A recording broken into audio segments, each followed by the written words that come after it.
शुरू ऐसे होती है,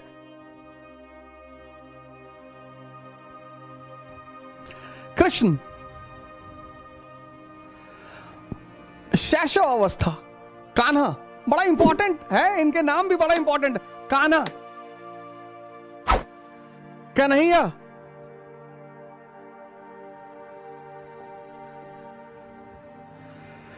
कृष्ण,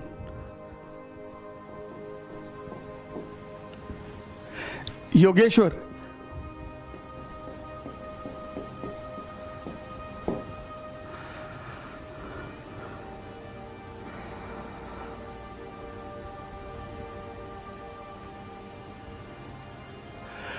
कान्हा, आदर्श बाल्य अवस्था, चाइल्डहुड,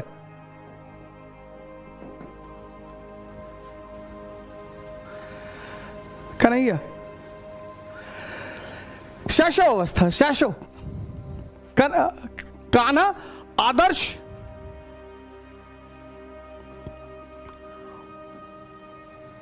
शैशव अवस्था, इन्फेंट पीरियड,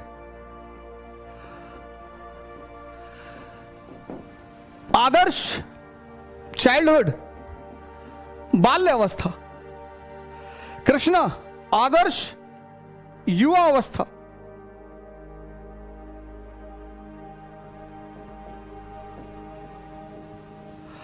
और योगेश्वर आदर्श जीवन।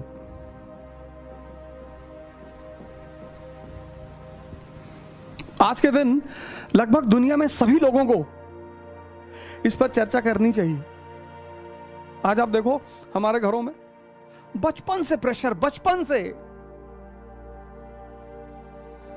महाभारत सीरियल है, कृष्ण के ऊपर सीरियल है। आज तो किसी को पढ़ने की जरूरत ही नहीं, इतने सारे सीरियल हैं। आप कृष्ण की इन्फेंट अवस्था देखो, आप कृष्ण की बाल्य अवस्था देखो। ये जो पीरियड है मनुष्य के जीवन का, ये उसके समस्त जीवन का निर्माण करता है। जो चीजें आप यहां फीड कर दोगे, हिम्मत, साहस, उत्साह, जो चीजें, वो जीवन भर व्यक्ति का साथ रखेंगी, जीवन भर व्यक्ति के साथ रहेंगी। आज हमारे बड़े सारे पेरेंट्स सोचते हैं कि हम बच्चों को डरा कर अपने काम करा लेंगे। बिल्कुल करा लेंगे। आप बच्चों को धमका कर अपने काम करा लेंगे, एकदम करा लेंगे। लेकिन सर वो मन यहां तक पहुंचते पहुंचते इतना कमजोर हो जाएगा। आज युवाओं की अवस्था देखो, आज युवाओं का जीवन देखो।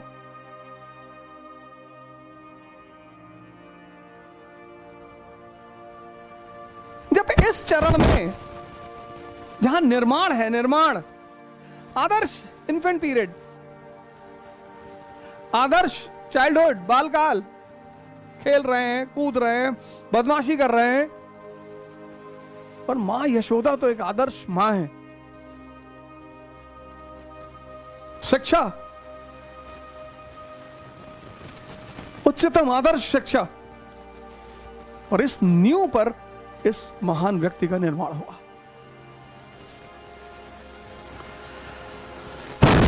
अब ये सारी कहानी समझने के लिए, ये सारी कहानी जानने के लिए, इन सूत्रों को जानने के लिए बड़ी सारी, भगवत गीता तो भगवान कृष्ण ने खुद ही कही, उसके न जाने कितने रूप, न जाने कितनी कमेंट्रियां पड़ी हुई हैं बाहर।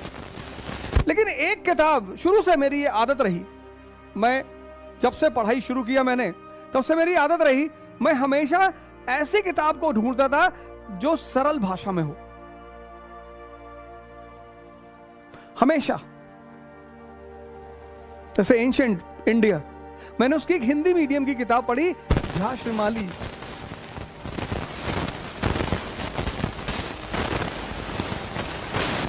हमारे यहां भारत में आमतौर पर जो किताबें बहुत क्लिष्ट होती, क्लिष्ट, उनको लोग अच्छा मानते, जिनको बहुसंख्यक लोग पढ़ के समझ ना पाए, उनको लोग अच्छा मानते। किताबें बुरी होती ही नहीं, किताबें बुरी होती ही नहीं। या तो वो क्लिष्ट होती हैं या वो सरल होती हैं। क्लिष्ट भाषा जो है वो सब दिमाग को समझ में नहीं आएगी। इसलिए किताबें हमेशा ऐसी होनी चाहिए जो सरल भाषा में, सरल उदाहरण दे रहे हो। उन सारे सूत्रों पर, उन सारे फॉर्मूलों पर इस किताब में सबसे सरलतम ढंग से चर्चा की गई है। सारी किताबों में चर्चा की गई है, बहुत सारी किताबों में। गीता एकमात्र किताब नहीं है, बाइबल भी है, आदि ग्रंथ भी है, कुरान भी है, रामायण रामचरितमानस भी है, बड़ी सारी किताबों में चर्चा की गई है। लेकिन जिनको गीता पढ़ने का मन है, जिनको लगता है कहीं ना कहीं जिंदगी उलझी हुई है,